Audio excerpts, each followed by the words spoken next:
Hey guys, it's Michael Kummer here. In today's video I want to share with you my favorite gadgets that I use to reduce my exposure to electromagnetic fields and electromagnetic radiation, or EMFs. Now before we get started, make sure you subscribe to this channel and you click on the little alert button so you get notified when I publish more videos like this. I also want to point out that I have a fairly in-depth blog post on the very subject that goes into much more details and has links to all of the products that I'll be mentioning throughout this video. But specifically the products I'm going to link down below in the description as well, so don't worry if you don't have time to read my entire blog post.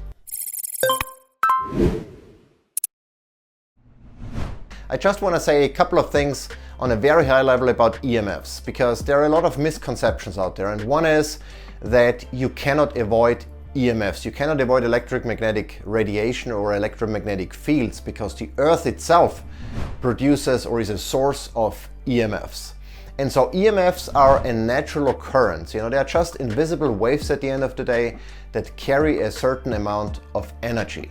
The problem is, in particular, over the last decades, our EMF exposure from man-made sources has dramatically increased.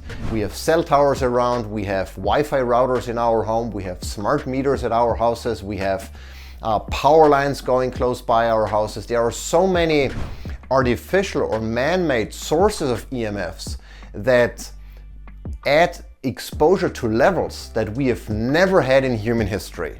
And that is where the potential issue is. And now you could say, well, we don't fully understand quite yet what the long-term consequences of increased EMF exposure are. So let's assume it's gonna be fine. The problem with that approach is we have had this very same approach with lead paint, with tobacco smoke, with a host of other issues, a host of other man-made factors, and it always turned out to be not good for us, not healthy for us. So I don't recommend just assuming EMFs, the levels that we are exposed to at least, are just gonna be fine. Chances are they are not, and we just don't fully understand yet what the long-term consequences might be. So I err on the side of caution by trying to reduce my EMF exposure, and that will likely then lead to a better health outcome than if you just accept your exposure and do nothing about them. Now with that being said, let's jump into some of my favorite gadgets that I use to reduce my EMF exposure. Number one, I use stickers on my devices, on some of my devices at least. For example, I have Apple AirPods, and they are wireless headphones, and I really love the technology because they work really well. They are truly wireless, they communicate with each other, they communicate with my device, but you can already see what the problem is, right? If they communicate with each other, it goes right through my head. Maybe not so great if all of that radiation from the Bluetooth chips go right through my brain. So what I've done is I've applied stickers, and these are from WaveBlock. I'm going to link them down below in the description. But basically what they do is they don't block EMFs completely, because otherwise my headphones wouldn't be working. But the way they are designed is they radiate that radiation away from my brain. So all works out here perfectly, so they can communicate with each other and communicate with the phone, but the radiation in this direction where my brain is blocked, or at least it's reflected. And they've been lab tested to work. So this is not just some fancy gizmo that doesn't really work. They've been lab tested independently by two separate labs. You can check that out in the description down below for the link. But they actually work in terms of reducing EMF exposure on the side of where my brain is.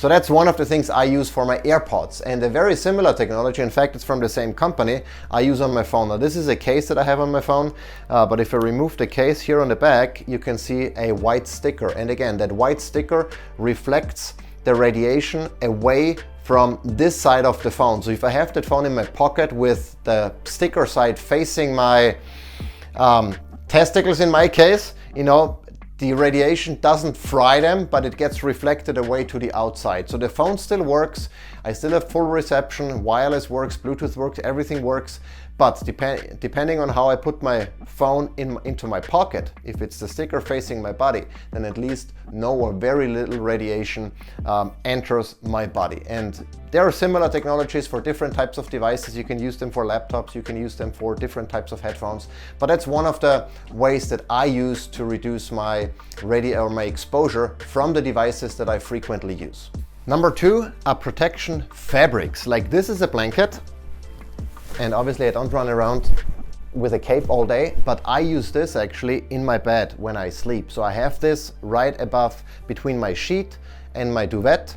I have this EMF blocking blanket. I think it's made like with silver fabric or something that blocks most radiation, especially radiation from cell towers, etc. Now obviously I put my phone into airplane mode at night, but this provides additional protection for my body, obviously not for my head, but at least for the rest of my body. And you can get shirts, you can get hats, you can get all different types of fabric that can help you to block or at least reduce your exposure to EMF while sleeping or even during the day. If you sit in front of electronic devices a lot like I do, then an EMF blocking shirt or maybe a hat might be a good choice for you.